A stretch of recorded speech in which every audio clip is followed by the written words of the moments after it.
Esse episódio do podcast Cinemação conta com a parceria do Topázio Cinemas. Acesse topaziocinemas.com.br e aproveite a melhor programação do interior de São Paulo.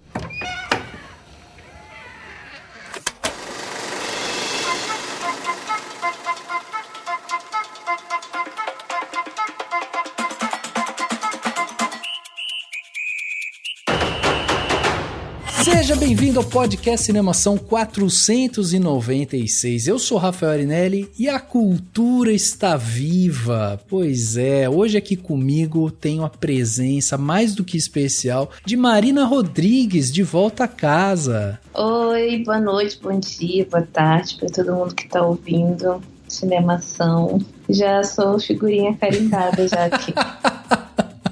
É, e tá virando cada vez mais podcaster, hein, mano? Não é por nada, não. É verdade. Tô aí com meu projetinho do Simplificando Cinema. Também perturbando o ouvido de quem quiser ouvir.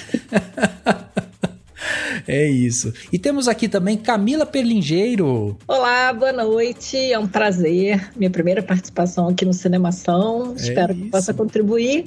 Obrigada. E temos também Joana Miranda aqui com a gente, também estreando. Olá, boa noite. Quem tá ouvindo, e boa noite a todos. É isso, é bom dia, boa tarde, boa noite, viu? Porque a gente nunca sabe, né? Ah, é verdade.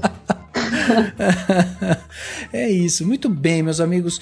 Olha só, depois de 4 anos de inferno, misoginia, desinformação, fake news e muito, muito mais, no dia 30 de outubro o Brasil se viu diante de uma nova gestão política, né? A gente teve aí a eleição do Luiz Inácio Lula da Silva, foi declarado eleito presidente do Brasil e com ele um sopro de esperança para a cultura e outras áreas, né? Que chegou aí quentinho no nosso coração. E hoje, para bater um papo justamente sobre a volta da cultura no Brasil e como ela está se desenhando, o que tem aí, né, para frente e tal, a gente vai conversar justamente sobre o significado disso para o mercado nacional, como que a cultura ajuda e pode contribuir, né, para a melhoria do bem-estar do povo brasileiro, além de informar, gerar renda, emprego, né, fomentar o mercado interno e tudo mais. E hoje, para bater um papo aqui comigo, eu tenho essas 3 feras aqui no assunto, que eu vou sugar delas, que eu quero sair daqui um expert no assunto. Então, temos aqui a presença, vocês já ouviram, né, da Marina Rodrigues, que já é colunista aqui do Cinemação, lá do Simplificando Cinema. Mas seja bem-vinda novamente aqui ao Cinemação e conta pra gente um pouquinho o que você tem feito aí de bom, o que é o Simplificando Cinema. Oi, Rafa, obrigada de novo pelo convite. O Simplificando Cinema, ele é um projeto que, ironicamente, nasceu assim que o Bolsonaro assumiu a presidência, não para falar bem dele, muito pelo contrário, para desmentir todas as fake news que ele usava contra a cultura, né, e acabou fazendo todo um projeto de violência, de opinião pública contrária a investimento cultural, etc.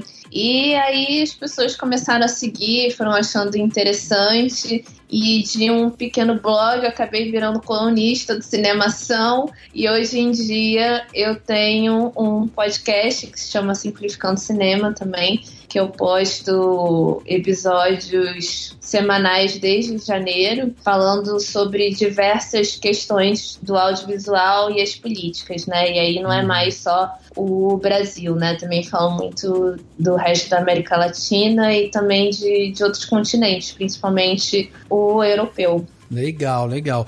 Quem quiser, vai lá no Cinemação, procura a coluna, né, Simplificando o Cinema, tem vários textos da Má lá. Temos aqui a estreia, né, da Camila, que tá aqui com a gente. Camila, nem vou me ousar apresentar você, quero que você se apresente para o nosso público, porque você tem uma vasta experiência, inclusive com Lei Rouanet, né? Pois é, obrigada. Em primeiro lugar, obrigada, Rafa, mais uma vez. É um prazer estar aqui com você, com a Marina e a Joana. Eu tenho zero experiência com cinema ou audiovisual. Eu sou uma pessoa, eu sou do livro, né? Eu venho do mercado editorial, estou no mercado editorial há mais de 20 anos. E eu faço, sim, uso da lei, eventualmente, em alguns dos nossos projetos. Já tem uns 15 ou 16 anos, pelo menos. Conhece um pouquinho, então. Pouquinho você conhece. Pois é, um pouquinho eu conheço.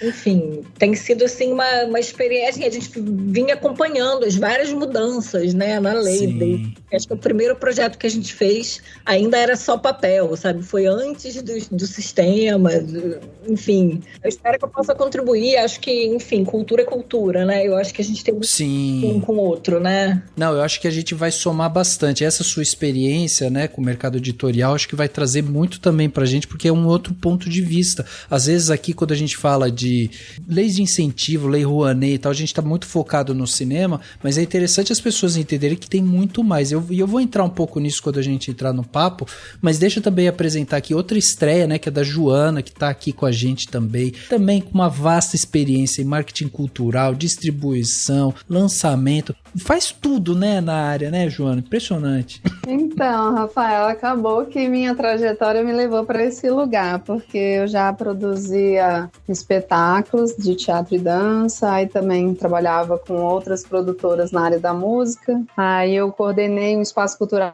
que tinha um foco muito grande em artes visuais e lançamento de livros, e isso acabou. Depois trabalhei com distribuição de cinema, então eu acho que eu tenho esse olhar mesmo marqueteiro, assim, de querer que a cultura seja sustentável, né? Que todo mundo, que a identidade do país, ela tenha mais valor, principalmente, né? A gente possa... Acho que é tanta coisa relacionada à cultura, né? Que a gente vai falar aí mais na frente. Sim, sim.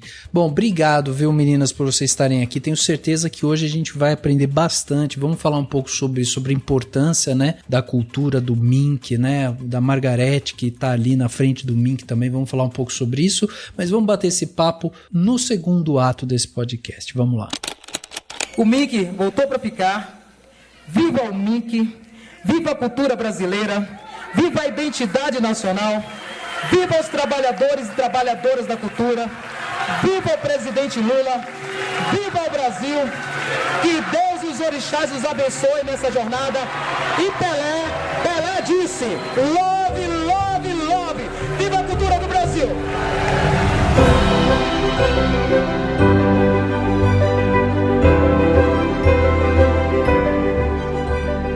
Vamos lá, pra gente começar esse papo aqui, eu queria fazer uma retrospectiva rápida aqui, só para as pessoas entenderem, pra gente sair todo mundo do mesmo local, né, do mesmo ponto de partida ali. Então vamos lá, no dia 1º de janeiro de 2023, agora nesse ano, o presidente eleito, né, o Lula, ele foi empossado presidente e tal, mas ali em dezembro, ele já tinha anunciado que o Ministério da Cultura estava de volta e quem iria conduzir a pasta era justamente a Margarete Menezes, hoje ministra da Cultura. Para quem não conhece, a Margarete é baiana, cantora, filha mais velha de 5 irmãos, já fez mais de 20 turnês internacionais, 15 álbuns e tem 4 indicações ao Grammy. É um grande quadro da nossa cultura, ela está voltada mais para a parte, né, de música e tal, mas para além disso, né, além dessa carreira artística, a Margarete, ela também está à frente de projetos sociais com um engajamento político, né, na promoção da cultura negra. E ela é fundadora de uma associação que se chama Associação Fábrica Cultural, que é uma entidade privada sem fins lucrativos, né, que promove desde 2004 a formação técnica e profissional no fomento a cadeias produtivas locais, principalmente no ramo da cultura. Então, vale ressaltar que, apesar da experiência com a associação, a Margarete ela não tem experiência com gestão pública e ela vai encontrar, já está encontrando, né, diversos desafios aí à frente da pasta, porque foi uma pasta que estava no segundo plano, né, no governo passado. E é justamente aqui que eu acho que a gente tem que começar a nossa conversa. porque a gente viu que no governo passado a gente teve um movimento muito claro, né, de sucateamento, asfixia a cultura, né? Primeiro com a extinção do ministério, né, sendo que ele acabou tendo as suas atribuições foram incorporadas ao Ministério da Cidadania, e aí com isso a gente passou a ter a Secretaria da Cultura, e nos 4 anos do governo Bolsonaro a gente teve 8 secretários, e entre eles, né, os mais assim que acabaram chamando a atenção pelo lado negativo foi justamente o Roberto Alvim, com aquele papelão, né, nazista e tudo mais que ele se prestou, a Regina Duarte e o Mário Frias também esteve lá. Pois bem, hoje a gente volta a ter o Ministério da Cultura nas mãos de uma mulher negra, empoderada, internacionalmente reconhecida, com experiência, né, de fomento à cultura e tal. E aí eu queria começar daí com vocês, pensando um pouco nesse retrospecto, né, nessa coisa da asfixia e tal, nos últimos 4 anos. Eu queria saber de vocês, que são pessoas que trabalham com cultura diretamente, né, buscando fazer com que ela aconteça, fomentando a cultura, escrevendo em projetos e tudo mais. Como é que vocês viram a volta do Ministério da Cultura, assim, como que foi esse momento, assim, de vocês falarem, voltou, ela voltou? Emoção, lágrimas. Nossa, é exatamente isso. Eu confesso que eu ainda tô um pouco anestesiada, assim. A gente vai pro último dia de fevereiro, enquanto essa conversa tá acontecendo. E hoje ter visto a Janja cumprimentar a Margareth Menezes para elas começarem a falar sobre os comitês estaduais de cultura, eu fiquei meio assim, tipo, nossa, isso é verdade? É no Brasil? Está acontecendo mesmo? Não estou sonhando? Porque a gente passou por muita dificuldade. Eu estava até conversando hoje com as minhas amigas que estão fazendo esse projeto do digital do Banco do Brasil comigo, assim, e tá todo mundo assim meio anestesiado, até de não saber como fazer proposta mais de projeto, porque a gente ficou muito tempo parado, assim. Eu particularmente ainda tive a oportunidade de participar de A Última Chamada, que a Ancine fez no final do ano passado, então não estava tão enferrujada assim, né? Mas as minhas amigas que trabalhavam com produção antes de tudo isso acontecer, assim, tipo, elas têm sentido, assim, uma dificuldade porque se afastaram muito da área, assim, né? Então, a volta do Ministério da Cultura, particularmente falando, causou uma euforia muito grande. Tipo, agora eu quero participar de tudo, assim, eu quero entrar em todos os editais, eu quero ir no edital do Banco do Brasil, a Lei Paulo Gustavo, Aldir Blanc, tudo quanto sair eu já quero me meter para fazer, assim, porque é um sentimento que parece que, pelo menos no audiovisual, a gente está resgatando um tempo que a gente perdeu de vida, assim, basicamente. Sim. Foi isso, assim, porque muita gente teve que se virar em outras áreas, assim, foi... O fim do Ministério da Cultura representou muitas dificuldades para o audiovisual e para a cultura como um todo, né? Mas as outras meninas podem falar um pouco melhor das outras áreas. Mas para o audiovisual a gente já sentia uma dificuldade muito grande com o Temer, né? Porque ele começou a destruir tudo por dentro, né? Então a gente parou de ter uma reserva maior de mercado para distribuir os nossos filmes, que sempre foi uma dificuldade, né? Mas por algum período do tempo a gente teve um pouco mais de sossego, e hoje a gente tem que lutar com a lotação das salas sempre com filmes estrangeiros, né? E o nosso filme sempre tendo que lutar, tendo que fazer o famoso boca a boca para tentar existir, assim, entre todos esses grandes tubarões, assim. Então, só do Ministério da Cultura ter voltado, assim, já volta um pouco a esperança de que a gente vai ter a resolução de políticas que a gente precisa resgatar e que precisa melhorar, né? Sim. Eu acho que é muito claro, né, que o Ministério da Cultura jamais deveria ter sido extinguido. Uhum. E eu acho que, assim, é sempre bom lembrar que o Ministério da Cultura existe muito mais, né? E existe para além de lei de incentivo, né? A gente está falando também de políticas nacionais de cultura, a gente está falando de proteção do patrimônio histórico e cultural. E a gente sabe que houve um sucateamento da cultura de uma maneira geral, mas também do patrimônio histórico. E eu acho assim, para mim, eu gosto sempre de falar um pouco nisso, porque o Ministério da Cultura ficou muito vinculado à Lei Rouanet, para quem é leigo. E aí também a Lei Rouanet virou uma massa de manobra, sabe? Porque Sim. As pessoas não entendem exatamente o que é a Lei Rouanet. Aí as pessoas ficam falando de que a gente está... Que aí está todo mundo ganhando dinheiro público, aí vira uma mamata. E as pessoas não entendem direito o que é a lei, como que funciona, como que é... E isso é uma fábrica de fake news imensa. Pois e uma é. fábrica de desinformação. E as pessoas não querem aprender, sabe? Porque é muito mais fácil ficar berrando na internet, né? Então... Mas eu gosto muito de lembrar que é isso, que é mais, né? A gente está falando de outros órgãos que eram ligados, né, ao Ministério da Cultura e que agora voltam, né, ao Ministério da Cultura, e que é mais do que cinema, é mais do que livro, é mais do que... tem um monte de coisa. A gente está falando de arte, a gente está falando de dança, a gente está falando de folclore, a gente está falando de cultura popular, né? Então, a gente está falando do show de uma pessoa famosa, mas a gente também está falando de tendas e lonas culturais que podem ser municipais, estaduais ou federais. Né? E eu acho que é importante, porque perdeu todo mundo, não é só que perdeu, não perdeu só o circo do exterior, entendeu? Perdeu todo mundo. Exatamente. Não, e esse negócio que você estava falando da Lei Rouanet é muito isso, né? A gente fez um episódio, 355, ainda a Mar participou e tal, que chamava assim, Cinema Brasileiro na UTI. E aí uma das coisas que a gente falava era justamente sobre esse negócio da Lei Rouanet e como isso foi totalmente distorcido, assim. E as pessoas acham que a Lei Rouanet é um banco que tem um dinheiro ali, as pessoas entram ali e falam, viu, preciso de 5 milhões para fazer um show. Aí vai lá e pega. Aí depois ficam reproduzindo, aí viu, o Lula deu 5 milhões para não sei quem, deu não sei quanto. Gente, não funciona assim, gente, pelo amor de Deus.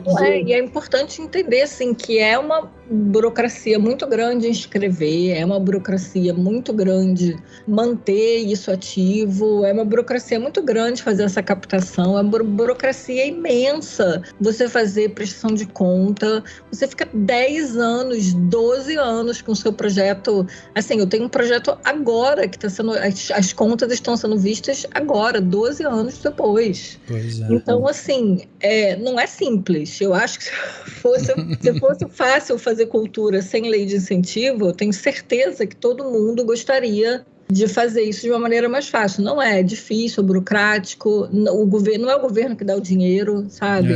Você depende de uma série de fatores, são muitas etapas, às vezes é uma coisa, por exemplo, um projeto meu que eu inseri na Lei Rouanet em 2017, eu só consegui captar em 2020 para executar em 2022, com valores defasados, porque você imagina que de 2017 para 2022, o quanto que o papel subiu, sabe? De 2020 a 2022, o papel dobrou de preço. Você imagina? E a gente tinha um preço de capa que você não pode mudar. Uma vez que você coloca o preço de capa no projeto, em 2017, você não pode mudar. Então, quer dizer, um projeto que rolou porque precisava rolar, era muito importante para o país, importante como resgate cultural e tal. Não tem mamata. Essa é a frase, não tem mamata. Não tem. Eu acho que é uma vocação aí para todos nós, né, que operamos com isso e tal, enfim. Esse é o desafio, né, Joana? Nossa, totalmente. Você estava falando do seu olhar marqueteiro, às vezes, né, para essas coisas, e esse é um grande desafio, né, você combater essa muralha de fake news que às vezes parece ser quase intransponível, assim, e durante 4 anos ela foi fortificada ainda, né? Sim, e que suga a nossa energia, né, e a gente trabalha muito na cultura com uma energia de vida, né, que é querer muito que isso aconteça, né. Mas eu vou concordar totalmente aí com as falas da Marina e da Camila e falar que, nossa, a volta do Ministério é, assim, uma alegria que não tem palavras, né? Porque é acima de tudo. Eu fico pensando muito sobre, o quanto a nossa cultura, o Brasil, né, estudou, aprendeu muito aí a cultura eurocêntrica, né? Então, a valorização do Ministério da Cultura, ele existia, acima de tudo, acreditar no nosso potencial criativo, né?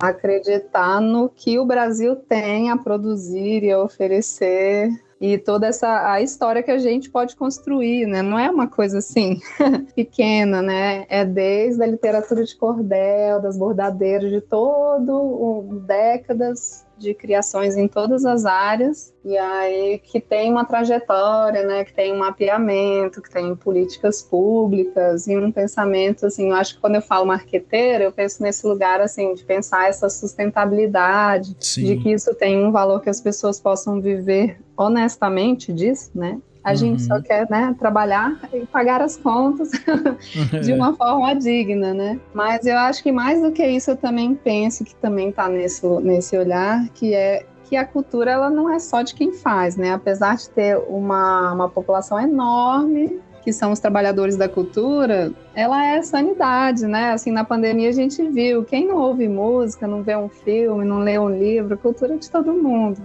Então, o Ministério existe, ele afirma, né, um direito que deveria ser básico, né? Simples, óbvio.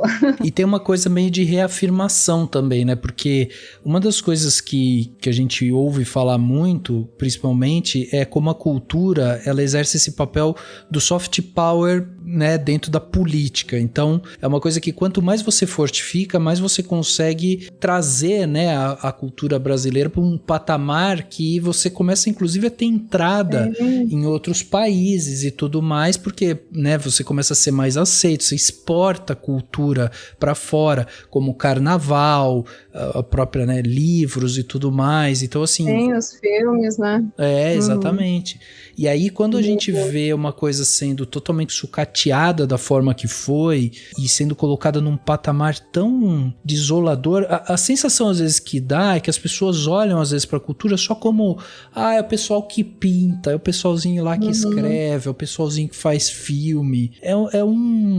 Parece que é quase uma subcategoria mesmo, né? É, como se fosse só para os fazedores, né? E não para todos os espaços culturais, cinemas e todos os espaços de lazer e entretenimento, né, da população. Também um projeto, né? Um projeto de acabar com a autoestima do brasileiro também passava por isso, né? É verdade. Por essa, enfim, por esse achincalhe, né? Vamos destruir tudo que tem, tudo que existe, toda cultura, toda educação, toda memória. Então o projeto passava por isso também, né?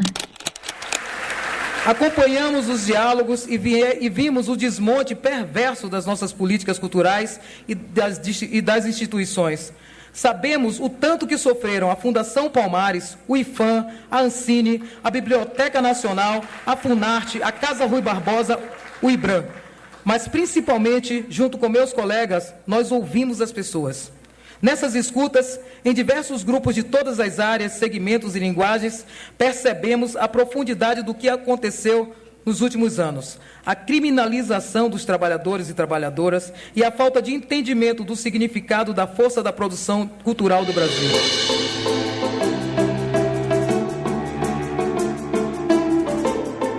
Eu perguntei para vocês sobre essa questão, né, do sentimento da volta do Ministério da Cultura, porque tem esse simbologismo, principalmente para vocês que trabalham diretamente com isso, que vocês estão ali com a mão na massa, né, pensando isso e precisando, inclusive, né, desses incentivos e de um ministério forte, de uma cultura forte, pujante, para que o mercado, inclusive, se aqueça. E aí a primeira coisa que eu pensei, além de perguntar isso para vocês, sobre esse sentimento, é na prática, assim, vocês, tipo, no dia 2 de janeiro, vocês já falaram, nossa, já deu pra ver que mudou, ou as coisas estão se movimentando, assim, devagarzinho, mas vocês estão vendo que, pô, tá acontecendo. Eu acho que é bem gradual, né, porque a destruição foi muito grande, assim, então, só de você reconstruir o Ministério da Cultura, assim, já vai levar um tempo, assim, né. Eu sinto muito que o plano, assim, inicial da Margarete, pelo menos pegar esse 2023, assim, o primeiro ano de governo, e reativar mesmo as bases, né? Distribuindo esse dinheiro, dos patrocínios da Lei Rouanet, esse edital do Banco do Brasil, a Lei Paulo Gustavo e Aldir Blanc, que vai vir em sequência. Fazer esse dinheiro voltar a chegar na base, como ele antigamente conseguia chegar, para que a gente tenha aquela gordurinha lá da picanha e continuar a fazer o trabalho que a gente fazia antes, né? De tentar descentralizar a cultura, colocar dinheiro em outras regiões do país, né?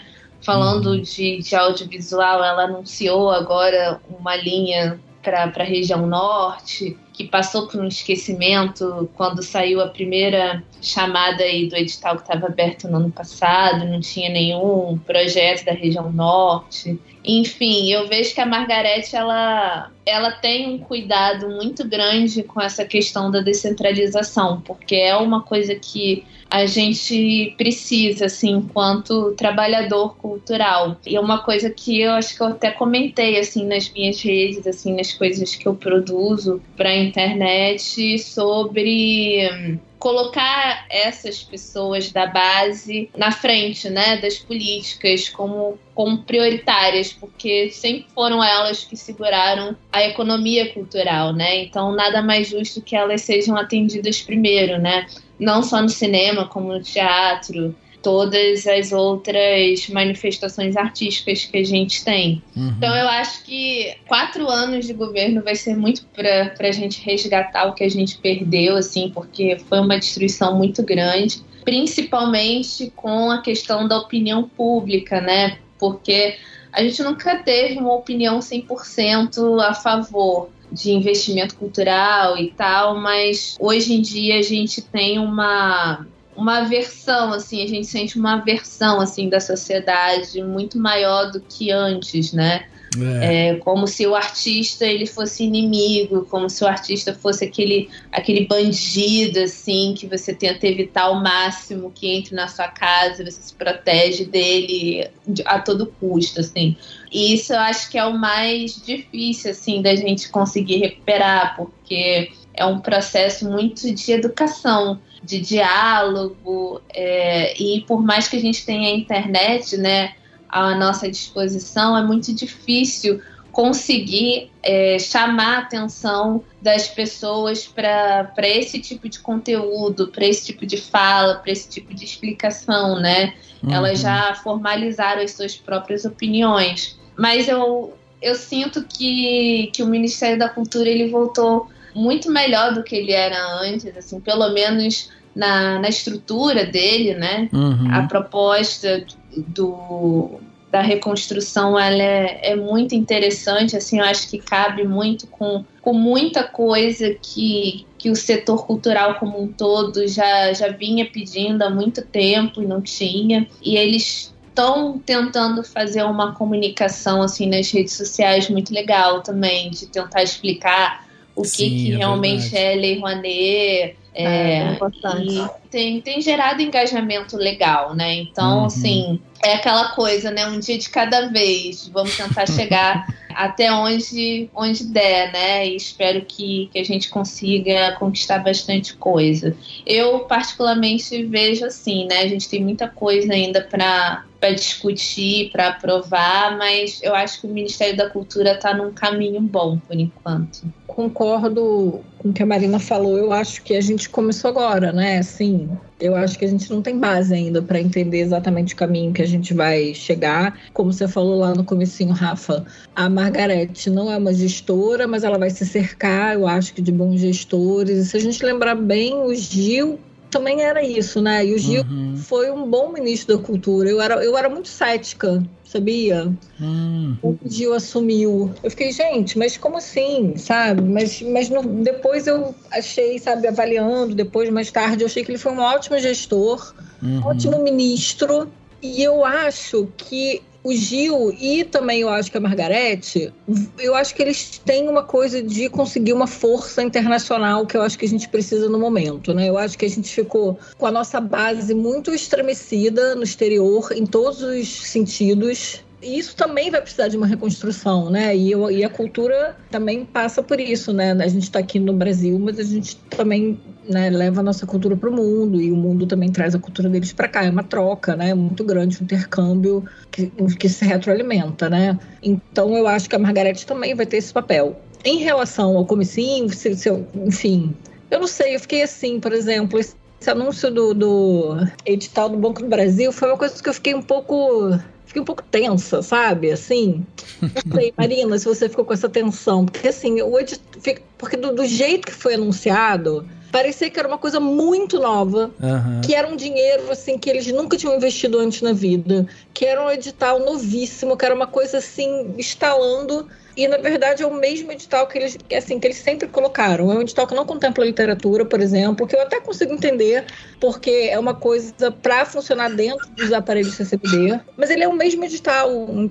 Na verdade, era o básico, né? Era o básico. Então, eu fiquei meio assim, gente, eu entendo que, assim, que a primeira providência do governo foi sair passando um rolo compressor em cima do passado, entendeu? Mas eu fiquei um pouco tensa, assim, com esse anúncio bombástico, como se fosse uma coisa muito diferente, quando na verdade não foi. Óbvio que é sempre bom quando chega um edital, principalmente depois de anos muito magros. Eu acho que eles tinham ficado sem, né? Talvez essa seja o maior. Sei, 2020, eu me lembro de ter inscrito um projeto, 2021, que eu acho que não... Eu não sei, também não sei, porque como eu não contemplei literatura, eu não sei, mas em 2020 eu escrevi um projeto, eu me lembro disso. Mas depois eu não sei, mas eu fiquei um pouco assim, porque era uma coisa assim, que parecia que nunca tinha existido algo igual. E aí quando eu fui ler o edital, e aí eu bati até com o último edital que eu tinha, tipo, ele era o mesmo edital. Então, me deu assim, eu fiquei um pouco nervosa, porque eu achei que isso, eu entendi o motivo, mas eu achei que isso podia repercutir de uma maneira negativa de alguma maneira. Não sei se as pessoas não perceberam, se isso foi abafado de alguma maneira, mas eu fiquei um pouco tensa. Mas assim, obviamente que eu vejo com bons olhos, eu tô vendo tudo de uma maneira muito positiva, até porque,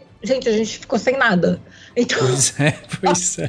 Então, eu tô meio assim, gente, que é lucro, sabe? Mas eu acho também que eu não acho que a gente vai precisar de 4 anos inteiros, eu acho. A gente vai precisar de um governo inteiro para começar, sabe? Porque é muito mais fácil demolir do que reconstruir, sabe? Eu acho que a gente vai precisar de fôlego, de investimento e de um tempo até a gente, de fato, começar a ver resultados concretos, não só na cultura, mas em todos os setores do país. Mas a gente tem que dar uma chance, a gente tem que fazer a nossa parte, a gente tem que acreditar. Eu acho que eu queria comentar sobre a Margareth, né, que foi uma pergunta lá no início, mas que eu fiquei muito feliz com a escolha dela, assim, eu penso, assim, eu já trabalhei, como eu falei no início, trabalho com várias áreas, sou muito apaixonada pelo cinema, mas venho eu, artisticamente, da dança.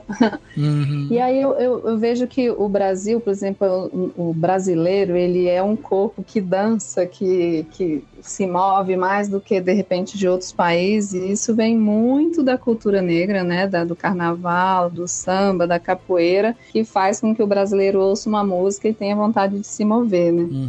Então, acho que a visão, assim, ser uma mulher, né, ser uma mulher preta, acho que é bem especial, por si só, vindo do governo que veio, né? Sim. E com um olhar que ela pode contribuir muito, né? Como artista, cantora que chegou, como você falou aí, de premiações fora, né? De aonde podemos, de repente, levar a nossa cultura, reforçando aí meu amor pela cultura brasileira. Mas você sabe que isso que a Camila estava falando sobre esse asterisco, assim, né, do tipo, pô, olha só o que aconteceu, né, tem um edital e aí gera também uma frustração e tal, e aí eu percebo muito isso, assim, não sei se vocês me corrijam se eu estiver errado, mas a sensação que eu tenho é que a gente tem tanta coisa para resolver, né, que passou e que foi desmontada e tal, que assim, a gente vai precisar realmente ter paciência, assim, vai ter que, até na frase final da Camila aqui, a gente vai ter que esperar os 4 anos mesmo pra gente ver o que a gente conseguiu refazer, porque meio que juntando, né, as coisas que vocês estavam falando quando a Marina começou e tal, a sensação que dá é que, nossa, a gente tem que remontar, reconstruir, refazer pra normalizar, pra daí a gente pensar em expandir, quer dizer, tipo, é tanta coisa pra fazer que nossa, dá um desesperinho mesmo. A destruição realmente ela é muito mais devastadora, né? Não, mas assim, como eu falei, eu entendo, sabe? Sim, assim, sim. Eu entendo que cada migalhinha precise ser celebrada nesse momento, sabe? Que eu acho que a gente precisa quase que ser relembrado. E mais do que isso, uma coisa que a Marina falou também que é muito importante é que e aí a gente falou sobre isso, né, já em algumas vezes aqui durante essa nossa conversa, é que é muito importante que a gente siga fomentando, sabe, essa discussão sobre o que são as leis de incentivo, como elas funcionam, o que são esses editais. É muito legal que o Ministério da Cultura esteja fazendo esse movimento para poder educar a população, mas também precisa vir da gente que faz a cultura, entendeu? Sim, tipo, sim. Essa conversa que a gente está tendo aqui no Cinemação é super importante a gente estar tendo essa discussão, porque as pessoas não conhecem, sabe? Então, eu acho que cada vez que nasce um edital, ele precisa ser celebrado. Cada vez que a gente pode ter uma discussão para poder formar e educar agentes de cultura, isso precisa ser feito. Cada vez que a gente consiga achar um espacinho para a gente poder discutir com a população, isso precisa ser feito, sabe? Então, assim, eu entendo o motivo deles terem feito aquilo logo no comecinho do ano, sabe? Uhum. Assim, eu fiquei frustrada, mas eu tô assim, tipo, lá no topinho da cadeia, sabe? Uhum. Imenso, né? O Brasil é gigante. Não é sobre mim, né? É, lógico. Porque eu acho que a gente que faz, né, muito edital, trabalha com isso, tem um outro olhar, né? Que você abre o edital e vai buscar, então, deixa eu ver qual é a diferença. Eu também tive esse olhar assim, não, ok, é o mesmo edital de programação do CCBB, né? Isso, a forma de preencher, né? Ou as atividades aceitas e tal, tem um lugar parecido. Mas, como você falou, que tudo deve ser comemorado, porque realmente ficou 1 ano ou 2 anos sem fazer, né? E aí acaba que eles colocam nesse edital um olhar de programação, teoricamente, de 3 anos ou 2,5, né? Que vai até 2025. Uhum. Então, com uma verba que, na hora que saiu, 150 milhões, até me preocupa nesse lugar que a Marina também falou, da população que não tem conhecimento e acha que, meu Deus, estão colocando muito dinheiro na cultura, né? Do leigo que olha ali a Lei Rouanet e acha que está errado, né? Que não é para ele, que não chega nele, né? Mas, de alguma forma, eu gosto do edital ter saído logo para que uma nova programação possa ser escolhida aí de uma forma democrática, né? Que todo mundo possa se inscrever, porque quando ficou sem edital foi uma escolha interna, né? Uhum. Então, acho que isso já amplia as possibilidades, né? Da gente pôr as ideias na rua. É importante também, né, e no caso específico do edital do Banco do Brasil, né, que é uma maneira de fomentar os aparelhos, né, do CCBB, é importante entender que isso volta para a população de uma forma gratuita, né? Tipo, isso volta para a população. Tudo é de graça, toda a programação deles, né? Uhum. Sim, isso é legal. Então, enfim, eu acho que eles devem colocar isso de alguma maneira, né? Enfim, na comunicação deles, porque eu acho que é importante, né? Essa divulgação aí, né? Porque eu acho que as pessoas não se dão conta disso, né? Talvez. Hoje, aqui juntos, damos início à desafiadora missão de refundar o Ministério da Cultura. Há quase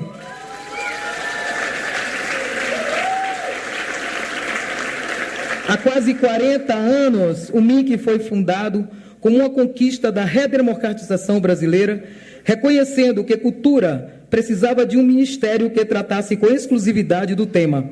Foi a primeira batalha vencida pelos trabalhadores e trabalhadoras da cultura, possibilitando o fortalecimento do setor cultural.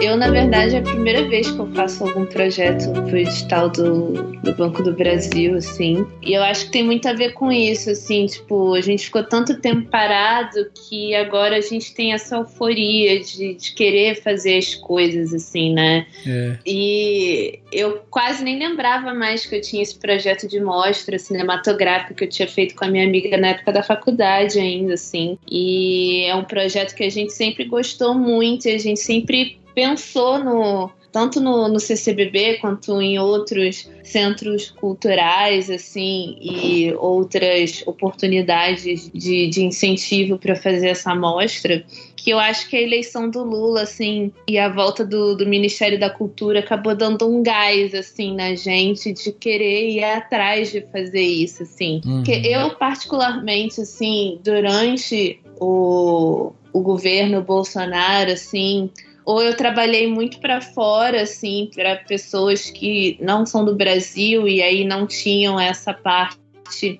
do audiovisual tão paradas quanto a gente estava, mas eu também tinha muito receio, assim, de colocar coisas para fora, assim, participar de Salic, de tentar participar do FSA, das chamadas do FSA, que acabou acontecendo só no final do governo dele também. Mas, particularmente, assim, eu tinha muito receio, assim, tipo, não sei se eu quero fazer agora, assim, porque tudo que eu penso, assim, tudo que eu projeto para audiovisual é muito democrático, é muito plural, é muito político, assim, então eu não via um momento, assim, de fazer as minhas próprias coisas ou de ajudar em projetos de outros amigos, assim, e acabou todo mundo, assim, ficando muito na inércia, assim, né, então acho que, apesar de não ser uma novidade para muitas pessoas que já estão acostumadas a acompanhar edital e tal, eu acho que vale a pena nesse sentido, assim, da euforia mesmo, assim, da gente poder ter um governo novo que nos abraça um pouco melhor, assim, da gente saber, tipo, eu posso fazer uma mostra de cinema jovem e eu posso colocar um filme LGBT entre as que eu vou selecionar, que o governo não vai me censurar, sabe? Umas coisas assim, que pra mim não fazia sentido fazer antes por conta de todo esse estigma, assim, de toda essa teocracia que acabou caindo no Brasil, né? Exatamente. Não, e assim, gente...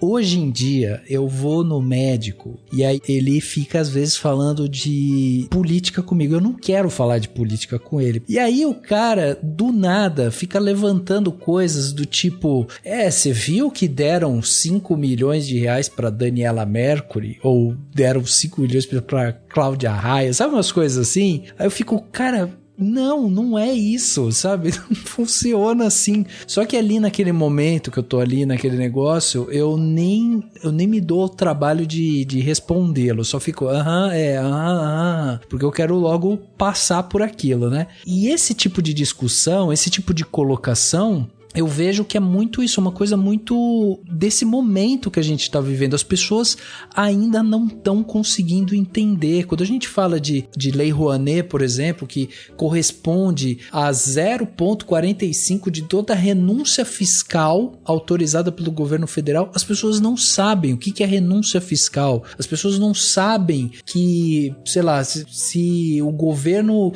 abrir mão de receber R$100 em imposto, só 45 centavos vão ser pagos por patrocinadores da Lei Rouanet. Quer dizer, as pessoas não sabem, elas ficam achando que o fato de você entrar, né, conseguir ter o projeto contemplado pela Lei Rouanet, você tá deixando de investir em educação, em saúde, não sei o quê. E isso é uma discussão que ela é de agora, porque o país continua dividido, né? Apesar de tudo que a gente passou e ainda passa, o país continua dividido, mas é um discurso que ele veio se fortificando dos últimos 4, 5, 6 anos aí, porque foi isso, veio desde o governo Temer, passou pelo Bolsonaro e tal, e agora, então é uma coisa muito surreal, assim, você sair por aí, e aí você, tipo, e as pessoas hoje acharem que tem uma opinião sobre um assunto que elas verdadeiramente não entendem aquele assunto. Não é muito louco isso? Vocês não acham muito doido? Sim, eu acho que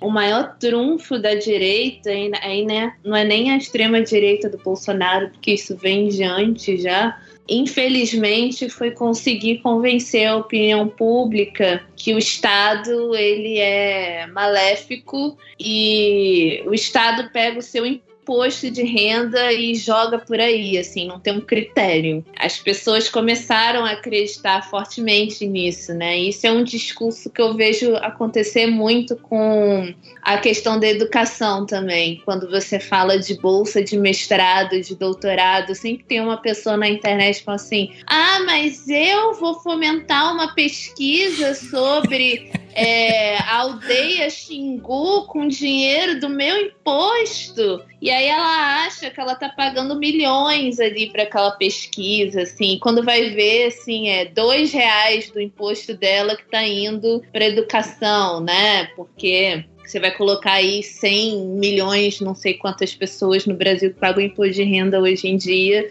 e colocar ali no orçamento da educação, e quanto que isso vai para uma bolsa de mestrado, né? Quanto que isso vai chegar num estudante que estuda uma aldeia indígena no Amazonas, ou outro que estuda o impacto da evolução desde o fim dos dinossauros até hoje, enfim. E as pessoas acham que elas estão bancando tudo isso, né? Então é muito difícil. Esse discurso de você estar pagando por tudo foi muito prejudicial, assim. Então eu acho que o grande problema hoje da opinião pública é muito isso, porque eu acho que a direita bateu muito pé de falar: olha, sabe o seu imposto de renda, que você não está vendo melhoria na sua rua? Tá indo pro bolso da Cláudia Raia.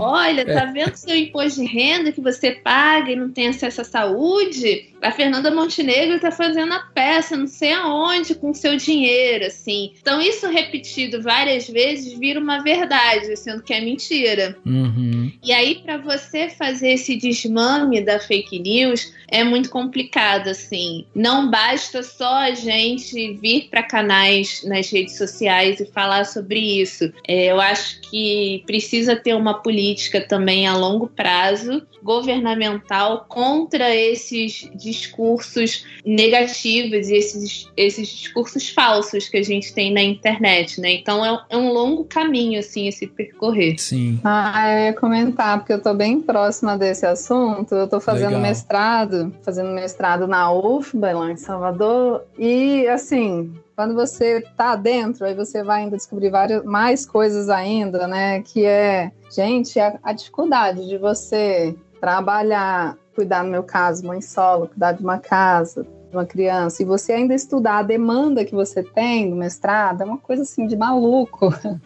Que as pessoas que têm a possibilidade de ter a bolsa, sabe, é assim, você poder se dedicar algumas horas para aquilo, né, e ter um melhor rendimento e sobreviver melhor. Pois é. Tirando que a bolsa tinha um valor, está se falando aí sobre um aumento, eu não sei se ele já aconteceu ou não, mas a bolsa tinha um valor de R$1.500, que eu acho que todo mundo que fala sobre isso vai dizer que isso aí é um valor que ela talvez não consiga nem viver. E a bolsa, ela é para pessoas de baixa renda, que se você tem alguma entrada de dinheiro, você já nem pode participar.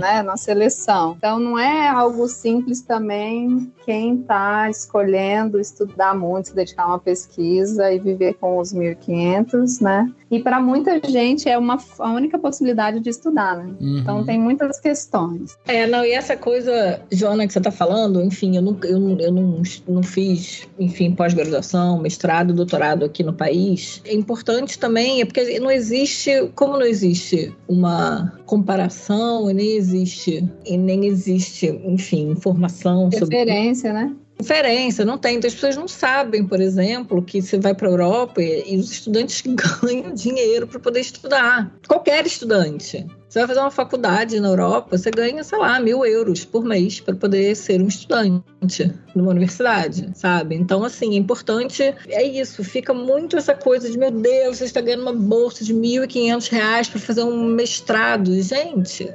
E aí é isso, você não pode ter vínculo empregatício, você não pode trabalhar, você tem que viver com isso para poder estudar, para depois poder arrumar um emprego formal e tal. É muito duro, sabe? É isso, é muito duro a vida do estudante, a vida do empregador, a vida do... E assim, e fica parecendo que é isso, que tipo assim, é que como se estudar fosse um pecado, é como se você fazer cultura fosse um pecado. Existe uma inversão de valores imensa, e que eu acho que é isso, eu concordo com a Marina, a gente vai ficar muito tempo, assim, porque tem algumas coisas que é anterior ao governo Bolsonaro, anterior ao governo do Temer, anterior, inclusive ao governo da Dilma e do Lula, é de muitas gerações, sabe?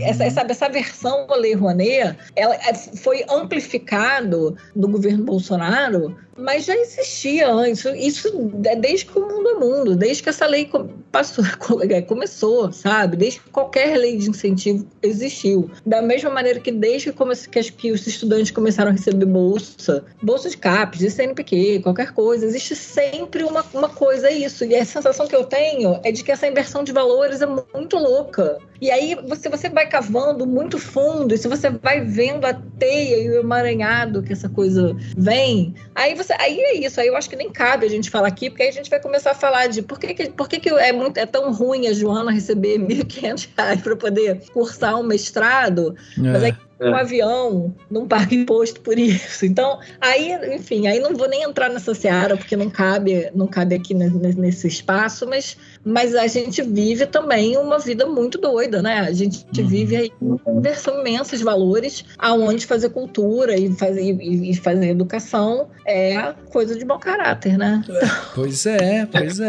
E você sabe que eu acho que é um pouco isso, assim, talvez o pensamento que meio que mapeia o pensamento popular é quase que isso, assim, é tipo, tem aquele quê liberal do tipo, se você quer fazer, você tem que fazer com a seu próprio esforço, tirar do seu bolso e fazer, e aí, sabe, quase que uma privatização da cultura, né? Então, é um pensamento mais liberal, mas pra galera que não curte, de repente, que não pensa nisso, talvez o pessoal olhe pra isso e fala, se isso não existe, se não existisse cultura, o cineminha, a música, não sei o que, talvez o dinheiro fosse justamente pra educação, pra cultura. Então pra que ter, sabe? Porque eu acho que é isso, acho que o pessoal não consegue fazer uma associação de como a cultura impacta diariamente na sua vida, né? E como ela potencializa ainda mais o nosso conhecer a nós mesmos e o nosso conhecer para que a gente possa expandir e crescer realmente, né? Como coletivo, né? Como sociedade. E não é só isso, vamos além. A cultura e a educação também geram emprego. Né? Também, perfeito. É uma indústria, também gera emprego. Não é uma coisa que está todo mundo vivendo na praia e pensando em coisas bonitas e fazendo miçanga e trancinha um no cabelo do outro. É uma indústria, é emprego, é empresas sérias. Sim, e que ligadas ao turismo, né, para os países que sabem aproveitar, gera uma economia violenta, né, de viagens, de hotéis, de restaurantes e mais uma camada inteira, não só de turismo interno, mas de externo, né? Exatamente. Só ia complementar que depois da última, né, que a gente vivenciou, que foi a questão dos 5 milhões para Cláudia Raia.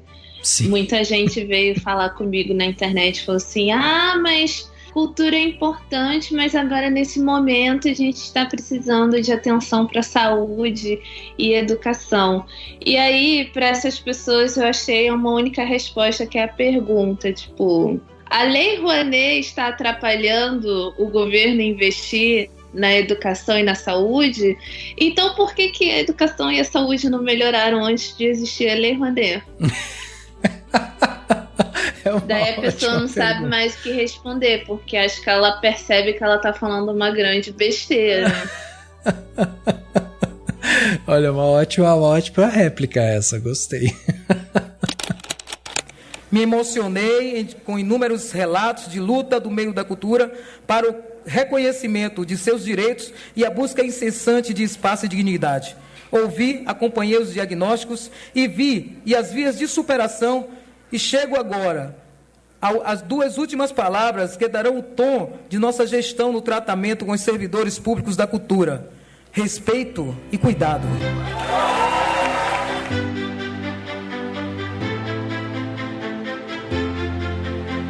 A gente tem esse novo olhar e existe esse quê esperançoso, né, do que as coisas estão acontecendo. Dá para perceber em vocês, assim, que vocês têm acreditar que as coisas vão melhorar e tudo mais, mas eu queria saber, assim, para vocês, dentro da área de vocês agora, que vocês já estão, né, estão voltando a trabalhar, a se inscrever nessa parte do edital e tal, vocês sentem que tem alguma coisa que precisa ser priorizada? Porque eu tenho visto um esforço grande da Margareth em tentar justificar e ter uma gestão bem aberta, assim, ela tem feito vídeos, eles têm publicado bastante coisa, né, nas redes sociais para explicar, e aí explica o que é Lei Rouanet, aí explica como que as coisas estão funcionando e tal, aí coloca trecho dela falando e tal, e a gente tá falando aqui, a gente comentou, né, Lei Paulo Gustavo, a gente comentou de Lei Rouanet e tal, então,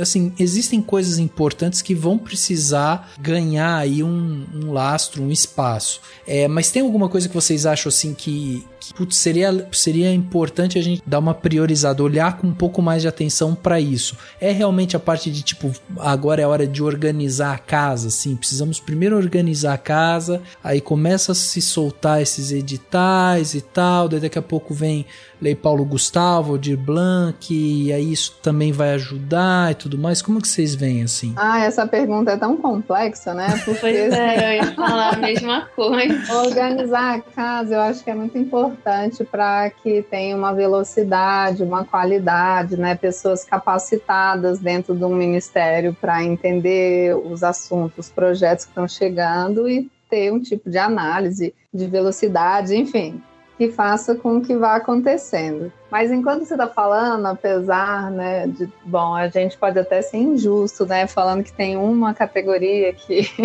de repente precisa tem um olhar a mais, mas realmente o cinema ele foi muito destruído, né? A Ancine fala que eu estou em Brasília e a gente ficou sem editais de longa-metragem durante anos. Não foi um ano do último governo? Foi anos. Ali, o mesmo pensamento, estratégia em relação ao Ancine foi tirar o longa, né? Foi tirar o cinema de maior alcance, enfim.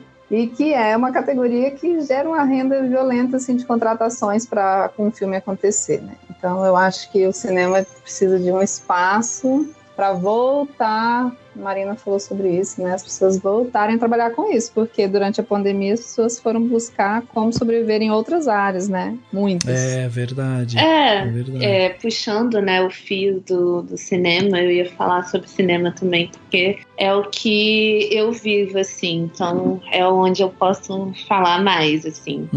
Apesar de achar que tá tudo muito deficitário, assim, a cultura como um todo. Mas no audiovisual, propriamente, eu acho que a discussão primordial hoje em dia é a regulamentação do streaming. Não tem como fugir disso. É algo que já está acontecendo no mundo e eu acho que é uma grana que vai injetar no FSA, que ele precisa muito para realmente voltar a cumprir com o papel do qual ele foi criado, que é um fundo para descentralizar o investimento no audiovisual ao redor do Brasil, né? Então, não foram só editais de longa que a gente não teve, né? A gente teve uma pouca atenção para o setor de exibição dentro da FSA também. A gente está tendo que lidar com esse escândalo que não chegou nos grandes jornais, porque essas coisas não chegam com facilidade,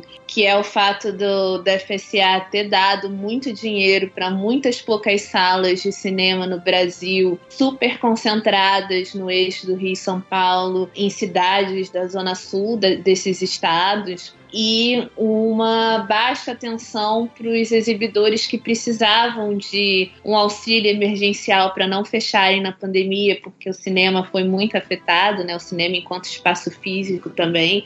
A gente ficou aí quase um ano, e, se eu não me engano, acho que até um ano sem os cinemas estarem abertos. Nós perdemos muitas salas de cinema, enquanto poucas outras salas ganharam muito dinheiro, né? Então foi uma realocação de recursos do fundo setorial que não é para ser feito assim, né? Porque ele foi criado para ser descentralizado, ele foi criado para fomentar a atividade do cinema, seja ela produção, seja ela distribuição, seja ela exibição, nos 4 cantos do país, né? Muito manjada essa frase, mas é verdade. Tipo, ao mesmo tempo que eu, em Minas Gerais, posso captar um dinheiro para fazer um filme, uma pessoa que está lá no Acre, ela também precisa ter essa oportunidade de captar o dinheiro também pelo fundo e fazer o filme dela, e ter as mesmas oportunidades, que foi algo que começou a acontecer, mas a gente não teve tempo de desenvolver isso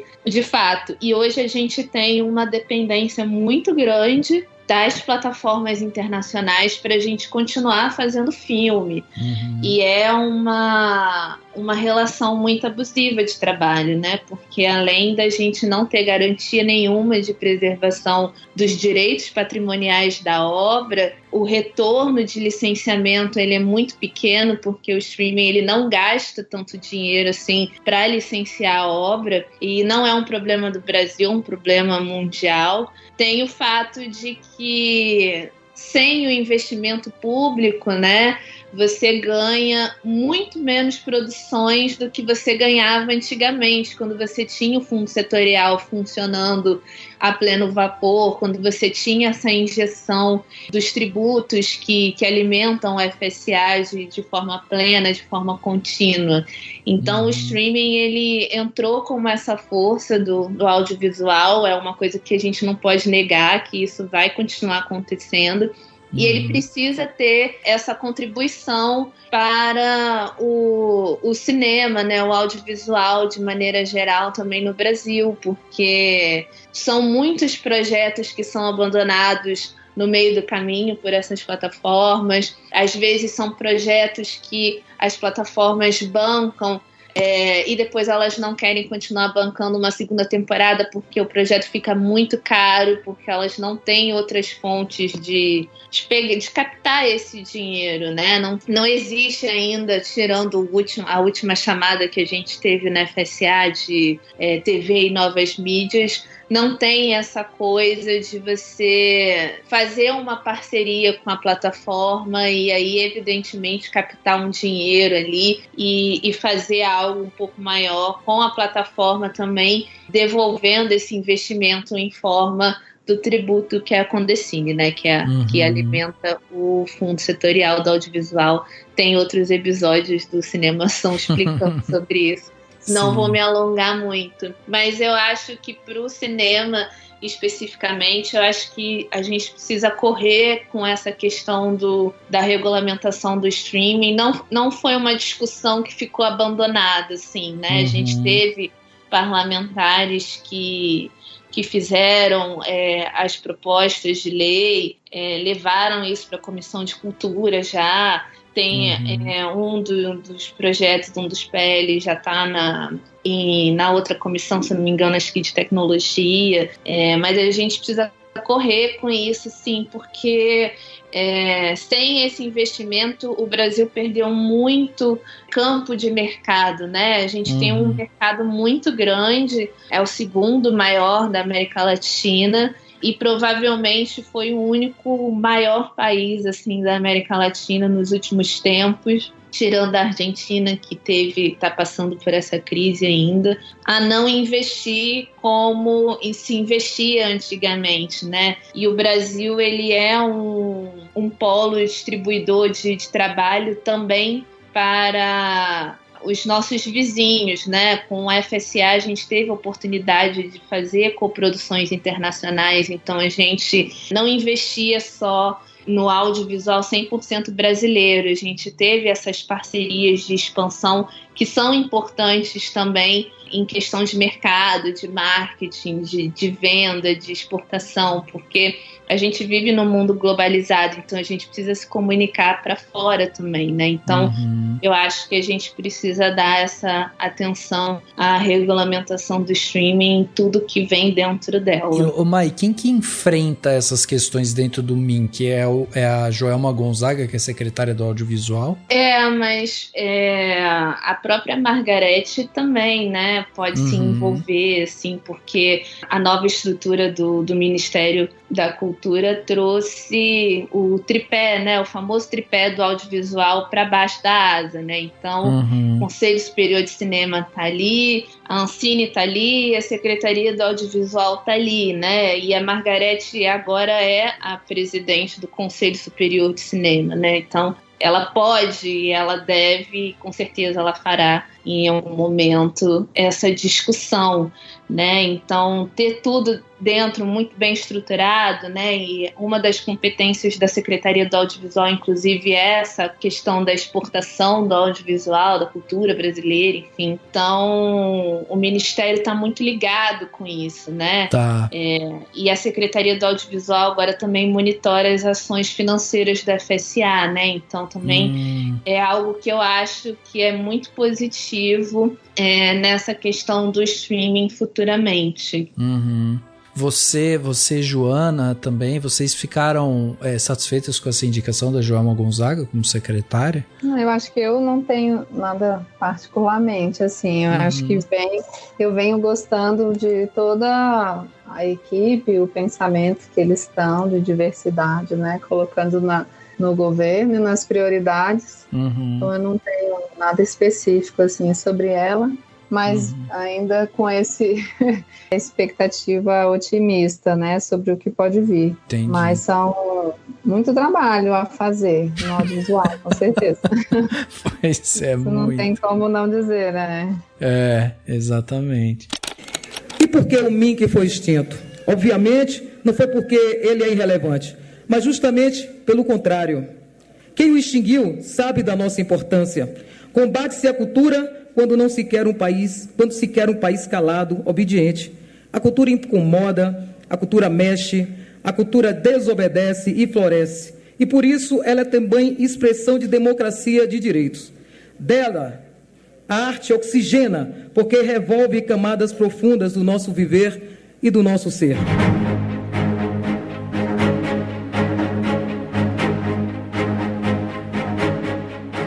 Agora deixa eu pegar um pouco da experiência aqui da Camila também, que trabalha com a parte, né, de livros, porque, Camila, a gente sabe que assim, o governo passado ele agrediu, né, sistematicamente várias áreas da cultura, inclusive a parte de livros, né? A gente tem aquela frase famosa do ex-presidente falando que o livro era aquele amontoado de palavras que tinha que suavizar aquilo ali e tal, enfim, aqueles absurdos que ele falava. E eu queria saber de você, assim, você que tá aí no mercado editorial e tal, você tem alguma coisa que você acha assim que precisa dar uma olhada com mais prioridade? Porque o livro também passa por uma questão, inclusive, de digitalização, né? Os e-books e tudo mais. Pois é, essa questão da pirataria é difícil, né? Porque, assim, antes do lidar com pirataria digital, já existia o problema da questão da Xerox nas escolas e universidades. Existia uma associação que cuidava especificamente disso, né, que combatia a pirataria. Mas a verdade é que, assim, é muito difícil e aí é uma resposta, assim, pessoal, talvez um pouco controversa. E aí eu acho que é a mesma coisa que provavelmente vocês. É muito fácil piratear um filme e é muito fácil piratear um livro. Assim, eu lembro que a gente fez um livro, a gente fez o financiamento coletivo de um livro e a gente dava um e-book de presente, um e-book, uma cópia digital desse livro. E aí a gente se associou a uma plataforma nos Estados Unidos para as pessoas poderem baixar, tinha que dar um e-mail, e aí baixava direto para o dispositivo, não sei o quê, de uma maneira que fosse super difícil de quebrar o DRM e tal. 24 horas depois já estava pirateado. Nossa Senhora! Então, assim, eu vejo isso eu dei uma relaxada depois disso, sabe? Não que eu facilite, não, eu continuo fazendo da maneira que eu consiga dificultar o máximo possível. Mas eu também acho que é impossível conter, sabe? Não acho que a gente tenha um mecanismo eficaz para conter a pirataria no mundo. Então, não sei, assim, não tem uma solução, também não tenho uma ideia, não saberia o que propor ao governo e não sei também, pra você ter uma ideia, eu acho que o próprio órgão, né, que existia, a associação que existia, eu acho que ela já está inativa, porque eu acho que uma coisa assim que as pessoas continuam se revoltando, muito óbvio, porque a gente está falando aí de direitos de autor, sobretudo. Não é apenas a editora que está deixando de lucrar, mas a gente está falando de direitos autorais, sobretudo, né? Não sei, eu vejo assim com pesar, óbvio, existe eu acho que como tudo na vida, eu acho que a gente precisa educar as pessoas, que as pessoas possam entender por que elas não devem fazer isso, mas eu não entendo, assim, não consigo entender as pessoas com esse pudor, sabe? Na hora H, eu acho que se a pessoa puder pegar de graça, ela não vai querer pagar, entendeu? Enfim, então em relação à pirataria é isso. Eu acho, sim, que existem muitas coisas que o governo precisa prestar atenção. A gente está falando aí de fomento às livrarias, a gente está falando de frear, de alguma maneira, as gigantes, né? As grandes livrarias virtuais. Como que você faz com que elas não matem as livrarias independentes. Então, eu acho que você tem aí uma série de questões que precisam ser vistas. A gente está falando aí a gente tem praticamente um monopólio de papel no país, sabe? Como que resolve? Você dobra o preço do papel em um ano e ou você faz isso ou você não tem outra saída. O livro sofre, sabe? A gente sai de uma crise e entra numa crise, sai de uma crise e entra numa crise. Enfim, assim, eu acho que o grande problema do governo Bolsonaro, na real, era que houve uma coisa de, porque o livro não paga imposto. É verdade. Né? E ele estava querendo voltar com o imposto dos livros no país, né? Só que, assim, na verdade, paga-se imposto de renda e paga-se CSLL, contribuição social, né? A gente tem aí isenção de ICMS e PIS, CONFINS. E aí, então, quer dizer, essa foi durante muito tempo houve essa ameaça, né? Que foram anos, né, de ameaças e brigas e discussões e foi complicado, foi muito complicado essa discussão e essa espada, né, em cima da cabeça das editoras, porque realmente inviabiliza um negócio que já está muito sucateado, né, já é muito difícil. Porque, assim, é muito engraçado, porque a gente fica assim nivelando o mercado editorial pelos mega sellers que são publicados no Brasil. Mas a gente está falando de uma quantidade que é assim, é 0,5%, sabe, daquilo que é publicado. Sim. De 99,9% dos livros que são publicados no país tem, sei lá, menos de 1.000 exemplares, sabe? Assim, eu acho provavelmente existem dados, né? Eu tô dando dados, vozes da minha cabeça, mas provavelmente existem dados reais aí que a gente pode depois captar, mas a grande maioria dos livros tem tiragens muito pequenas.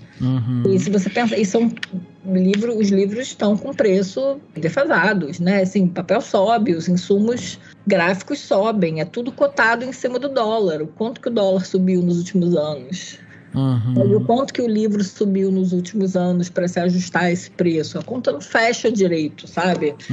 Existem associações de editores, no caso, eu faço parte de uma associação de editores independentes e a gente está tentando entender e tentando discutir novos modelos de negócio, onde que a gente vai operar, como que vai fazer, como que a gente faz para poder fechar essa conta, né? Face aquilo que a gente vem vivendo. Entendi. Então, eu acho... Então, assim, a sua pergunta é o que eu acho que o Ministério da Cultura vai fazer. Eu acho que existem uma série de prioridades aí. Eu acho que, como cinema, a gente também foi muito pisoteado de governo Bolsonaro. E é verdade, e é isso, vai ter que, né, como vem fazendo, né? A gente tem aí o novo secretário, né, que é o cearense Fabiano Piu, né, que assumiu agora a Secretaria do Ministério da Cultura. E, enfim, é experiente, né? Ele foi secretário da Cultura do Ceará entre 2016 e 2022.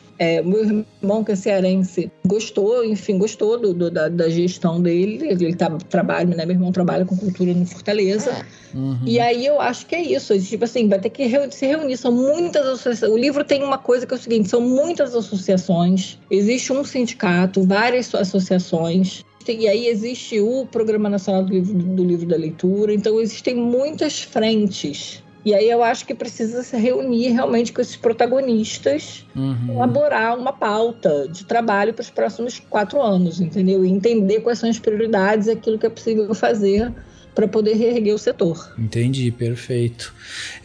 Dá para perceber que a Margareth vai ter muito trabalho, assim, porque olha, vou te falar que tem tanta coisa para fazer, são tantas áreas. Por isso que quando a gente veio aqui, né, nos últimos 4 anos, e a gente não faltou episódio aqui, a Má sempre estava aqui com a gente, levantando essa bandeira, né, mano, de que a gente tinha que ficar atento justamente para a parte cultural que estava sendo pisoteada e massacrada. E quando a gente fala da parte de cultura, é importante as pessoas terem essa noção que a gente está falando de uma parte, de um setor, né, dentro da sociedade que é muito importante porque ele traz esse empoderamento nacional mesmo, né?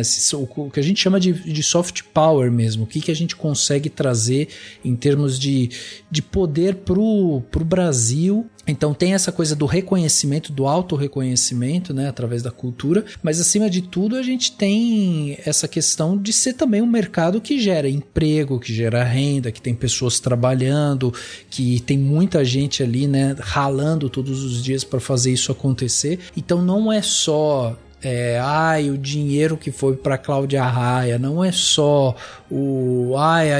tá investindo, sei lá, mamadeira de piroca, sei lá, aquelas coisas que eles inventavam o tempo todo. Não é isso, gente, tem muito mais coisa. Então o intuito nosso era justamente esse, era a gente trazer pessoas que estão na área para mostrar a quantidade de coisa que ficou parada, ficou congelada e que agora começa a descongelar, né? Começa a ter um olhar um pouco mais vistoso ali, tá? Um pouco mais profissional, ético e tudo mais, para que a gente veja com que as coisas evoluam. E a gente, como trabalha com isso, está de olho na cultura, a gente vai continuar aqui de olho, vendo as coisas, porque a gente quer uma coisa boa, que seja boa para todo mundo, que continue gerando renda e que ajudem as pessoas a evoluírem em suas vidas. Então, não há mais nada além disso, né? Mas eu acho que as pessoas precisam entender que cultura, assim como educação, é como as outras indústrias, sabe? Assim, é como outros mercados, é igual o mercado imobiliário, é igual o mercado de venda de carro, é igual,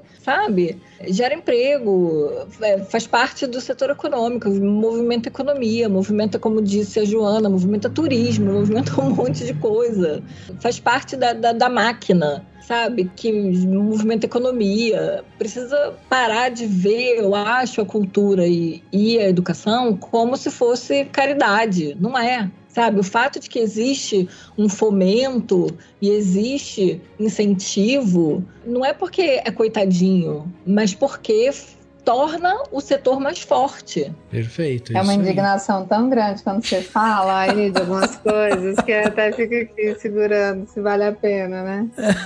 Porque, olha, essa coisa quando sai assim da Cláudia Raia, que é essa desinformação da Lei Rouanet, me dá uma raiva. Não é? Porque não é um dinheiro que entra na conta dela, né? Não. E é um dinheiro que quando o público vai assistir um musical daquele tamanho, que se é feito em São Paulo e acha fantástico, maravilhoso, né? Então, assim, é um público que, de repente, vê um monte de Hollywood, aí vai dizer que a cultura, algumas coisas da cultura brasileira que, nunca vai ser bom a cultura brasileira. Por quê? Porque precisa de dinheiro, né?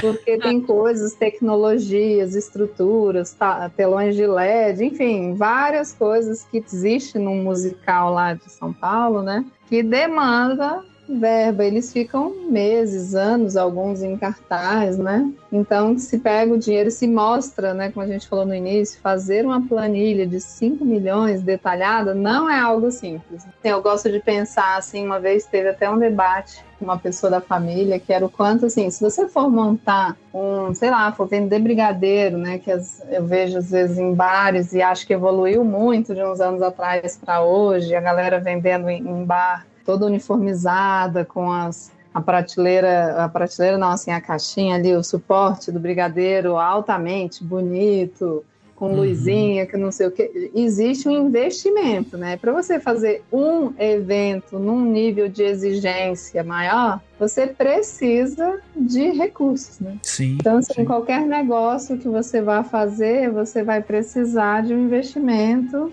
e para agradar um público cada vez mais exigente com a indústria de fora, né? É tanta questão Pois que de repente eles não entendem quanto custa uma coisa, né? Não, quanto custa um telão de LED para um show enorme, e se você faz isso vários dias, você paga por diária, e que tem a desmontagem, que tem tantas coisas envolvidas. Mas você que está estudando agora, que está assim, já trabalha com isso e tá fazendo, estudando e tudo mais, há um sopro de esperança, então. Olha, eu sou, no geral, uma pessoa otimista. Eu tenho que acreditar, porque senão eu não consigo, né? Você acorda e levanta pra quê, né? Sim. Então, eu tento acreditar que tem, e eu acho que no geral tem, assim... a gente tem que... Eu gosto muito daquela frase, daquela imagem que ninguém solta a mão de ninguém, então tem que estar mais firme. É bem importante dizer, assim, a gente fica muito feliz com o retorno do Ministério, mas não é só isso, assim, nós não vamos acomodar só com essa informação. Agora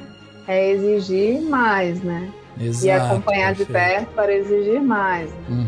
Não é só, que maravilha, agora eu espero. Acho que a gente está atento, né?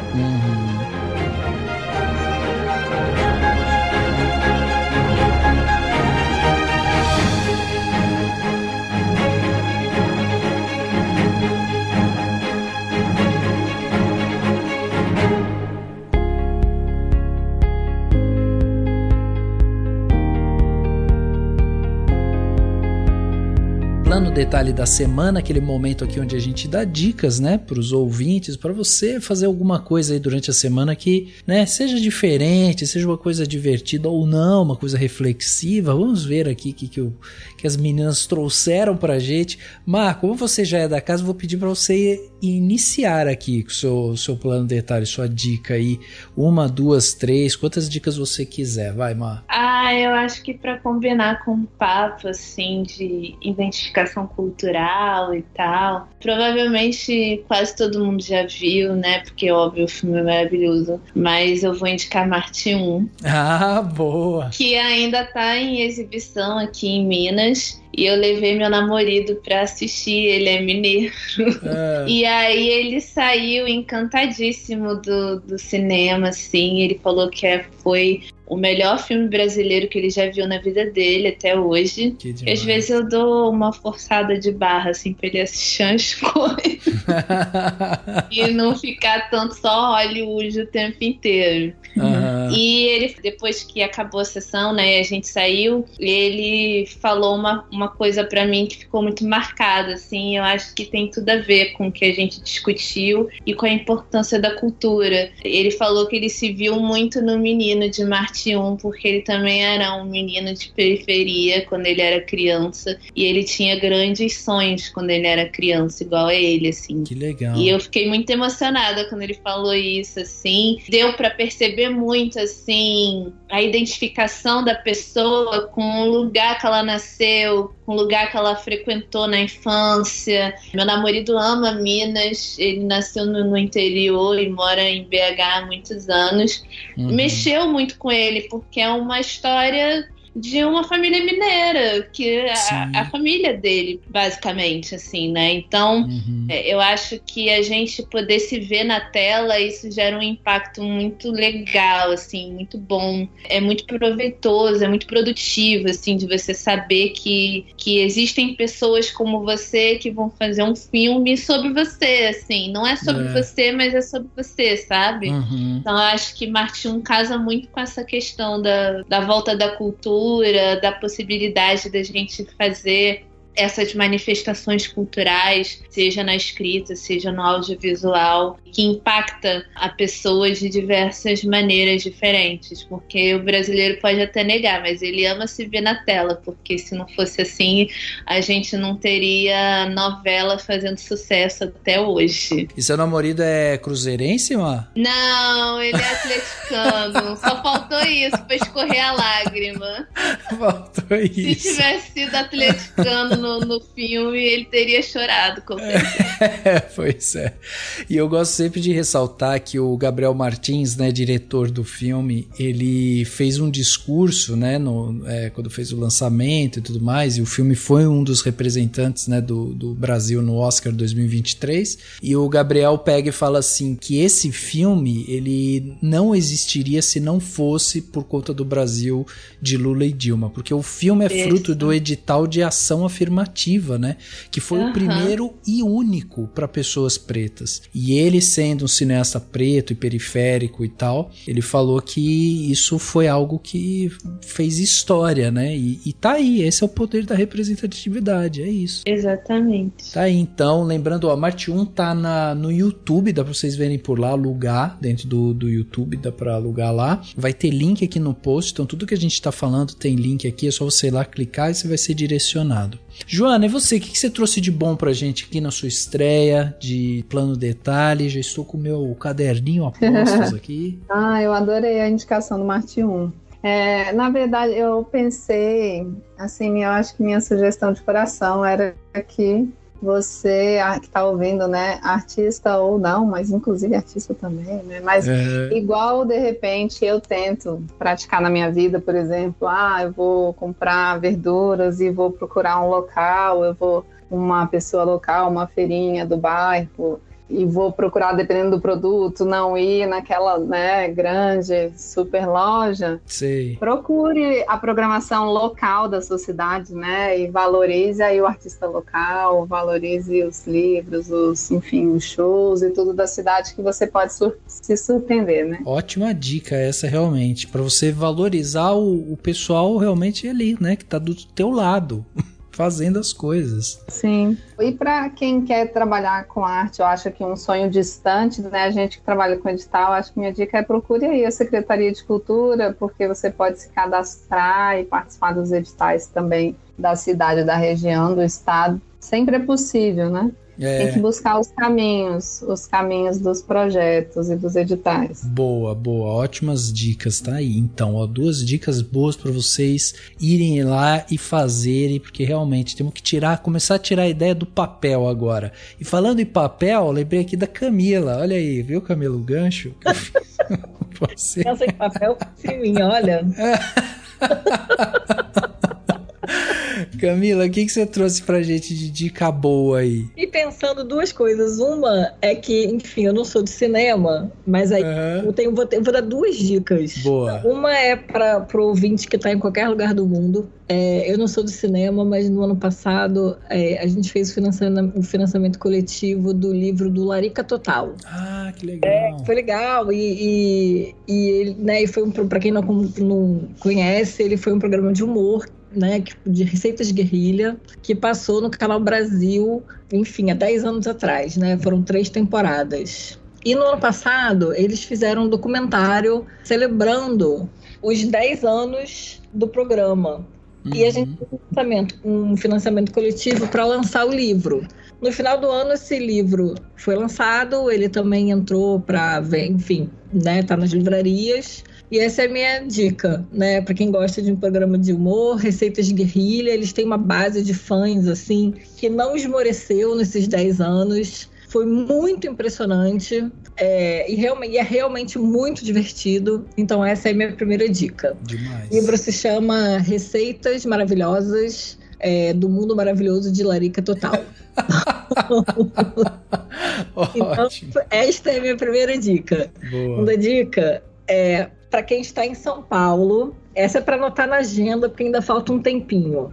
Tá. Mas entre os dias 23 e 26 de março vai rolar um evento muito bacana. Se chama Feira de Livros de Editoras Independentes, chamada Primavera dos Livros. E vai acontecer no galpão do MST, na Alameda Eduardo Prado 474, lá na Barra Funda.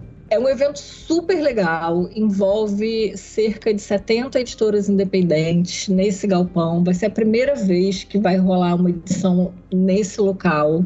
O evento é gratuito, vai ter uma programação intensa para leitores, também gratuita, e livros de editoras do Brasil todo. Então a gente aguarda todo mundo, vai ser bem bacana, a gente está muito animado. Vai ter uma programação específica para editores, vai ter um dia específico para alunos de produção editorial, de letras, para quem curte livros, e uma programação para o público no final de semana. Então fica o convite para todo mundo, Primavera dos Livros, entre 23 e 26 de março, para quem estiver em São Paulo. Muito bem. Camila estará lá? Estarei lá, vão lá me visitar. Estarei com 2 mesas, uma da Pinacotec e a outra da Mapa Lab. Eu sou uma das criadoras dessa feira, a gente criou a Primavera dos Livros em 2001. Estamos aí há 20 e tantos anos na militância do livro independente. E, enfim, vai ser um prazer encontrar todo mundo lá em São Paulo. Demais, demais. Então vocês vão lá e dão um abraço na Camila e falam: te ouvi no Cinemação. Olha aí que legal. Gente, espero todo mundo. Vai lá, me dá beijo. É isso, muito bom.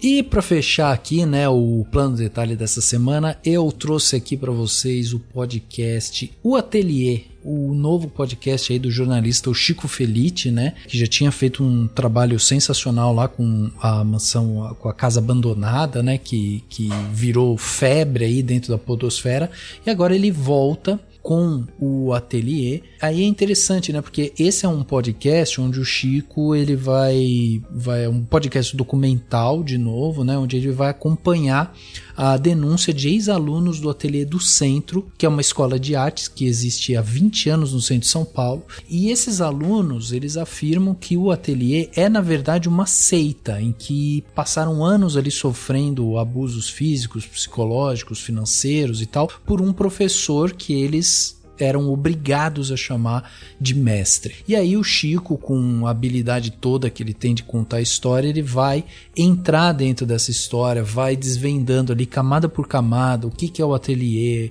o cenário artístico, né, dentro do Brasil, de São Paulo e tal. Então é um trabalho muito bacana que está sendo feito. Os episódios estão saindo semanalmente, já são 8 e pelo que eu entendi vão ser 10 episódios e depois disso acabou.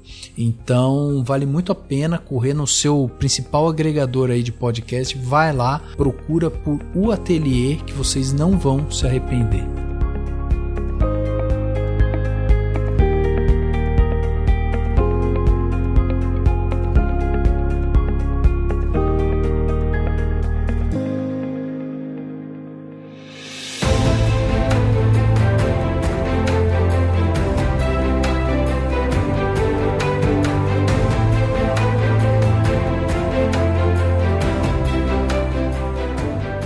Gente, então é isso, chegando aqui ao final desse podcast Cinemação 496, batemos esse papo aqui sensacional. Essas meninas vieram aqui só pra me iluminar, porque foi isso, sem vocês aqui eu não conseguiria fazer esse episódio, então só tenho que agradecer. Começar agradecendo pela Camila por estar aqui com a gente, obrigado, viu, por ter doado o seu tempo, vindo aqui, conversado com a gente, exposto, né, seu olhar aí pro mundo cultural, também para a parte editorial, que é tão importante, né? Muitos dos nossos ouvintes aqui são ficcionados também em livros, então por isso que também eu achei que era muito legal você estar aqui. Então eu queria primeiro agradecer demais sua participação e pedir para você deixar aí redes sociais, sites, enfim, todos os meios de contato aí para quem quiser acompanhar o seu trabalho e quem quiser também ver aí o que você anda fazendo e tal, onde que te acompanha. Rafa, muito obrigada. Para mim é um prazer imenso estar aqui, conhecer a Marina e a Joana. Sempre maravilhoso estar do lado de gente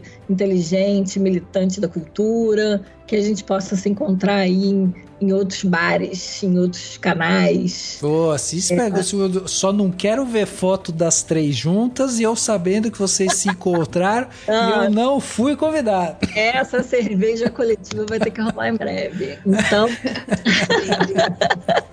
Então, obrigada. Vocês me encontram, vou dar um Instagram porque é mais fácil. Eu tô no Instagram @Pinacotec ou no @amapalab e no The Real Camis. Esses são os meus 3 canais, das 2 editoras e o meu pessoal. Legal, demais. Obrigado novamente, Camila, pela participação, foi demais. Tenho que agradecer aqui também Joana, que está aqui com a gente, estreando também. Grande estreia, Joana. Joana, já tô chamando a Joana para outras coisas já na frente. Eu quero usar e abusar já, Joana. Obrigado, viu, pela sua participação aqui. E também deixa aí seus meios de contato, como que as pessoas fazem, né, para chegar até você. E obrigado mais uma vez por doar seu tempo. Eu sei que você tá super corrida aí, então muito obrigado mesmo. Obrigada pelo convite, bem feliz de ter conhecido você, as meninas. E acho que sempre bom, né? A conversa nos fortalece também. Eu acho que para mim o principal de encontrar tá no Instagram. O meu é Joana Miranda Oficial e o da empresa é Roda Gigante MKT. E aí tem um pouco do nosso trabalho. E é isso, estamos aí à disposição. Muito bom, Joana, adorei. E Má, você, só gratidão por você, Má, pelo seu talento, pela sua disponibilidade, pelo seu papo, sua didática, eu só tenho que agradecer. E também, Má, deixa aí meios de contato, afinal de contas, você já carrega uma multidão, né, Má, com você, mas vai que tem gente aí nova querendo te conhecer. Obrigada pelo convite de novo, Rafa, muito bom estar aqui, foi um prazer conhecer as meninas também. Adorei saber um pouco mais da questão do livro também, que acaba ficando meio distante. Bom, vocês podem me encontrar no @marinarodri__ no Twitter, é onde eu fico mais tempo da minha vida online, é lá. Mas no Instagram também tem o @simplificando cinema, que é do meu projetinho, que eu tô voltando a postar lá para divulgar um pouco mais do podcast. E tem o meu podcast, né, que é o Simplificando Cinema, só jogar aí na busca do Spotify, do Apple Podcast, que você encontra todos os episódios que estão disponíveis. Isso aí, procurem essas meninas, são demais. Obrigado novamente, gente, pela participação. É isso, você aí que está acompanhando, né, que gosta aqui do nosso trabalho, lembre-se então, né, sempre de seguir no Spotify, assinar na Apple Podcast, se inscrever no Google Podcast ou no Castbox, né, além de favoritar no Deezer. Dessa forma você não perde nenhum episódio. A gente está no Spotify, está no Google, então você vai lá, se inscreve e tal, porque todo episódio que chegar vocês vão ser notificados. Gostou desse episódio? Envia seu comentário, né, para as nossas redes sociais, estamos em todas, e você vai sempre procurar a gente por Cinemacal, né, sem o cedilha, sem o tio, Cinemacal, a gente vai estar lá, ou através do nosso e-mail, contato@cinemação.com. Se puder, contribua com o nosso canal, tornando-se um apoiador, através do valor de um cafezinho, você já está ajudando a gente demais. O link para apoiar vai estar no post desse podcast. É isso, o podcast Cinemação 496 fica por aqui e a gente se vê no próximo.